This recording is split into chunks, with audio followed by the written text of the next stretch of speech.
नमस्कार दोस्तों, आप सभी का फाइनली जिस चीज़ों का था इंतजार का घड़ी हुआ खत्म। आप लोग के लिए खुशखबरी, ट्रेंडिंग स्टार खेसारी लाल यादव का एक भोजपुरी मूवी रिलीज किया जाता है अभी से में है 17 घंटा पहले।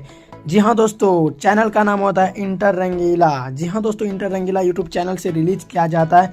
जी हाँ दोस्तों, आप लोग को बता देना चाहेंगे लाडला 2, आप लोगों ने लाडला मूवी जरूर देखे होंगे। लाडला 2 भी रिलीज कर दिया गया फर्स्ट टाइम यूट्यूब। जी हाँ, लिखा है watch the super hit movie Ladla 2 for the first time on YouTube.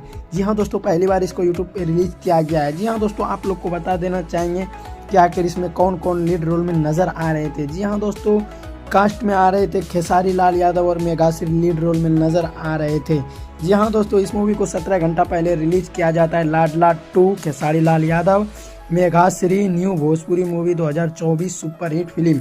जी हाँ दोस्तों, इसे 23 दिसंबर को इसको रिलीज किया जाता है। जी हाँ दोस्तों, 23 दिसंबर को रिलीज किया जाता है और 23 मतलब 17 घंटे में 4 लाख 4.5 लाख से भी अधिक लोग इसे देख चुके हैं और 11,000 लाइक आ चुके हैं। जी हाँ दोस्तों, आप लोग को बता देना चाहेंगे 350 से भी अधिक कमेंट आ चुके हैं। अगर आप लोग नहीं देखे हैं तो आप लोग इंटर रंगीला यूट्यूब चैनल पे जाइए, जहाँ पे 19 मिलियन से भी अधिक लोग इसे सब्सक्राइब करते हैं। जी हाँ दोस्तों, आप लोग को ये न्यूज़ कैसा लगा? अच्छा लगा तो वीडियो को शेयर कीजिएगा। धन्यवाद।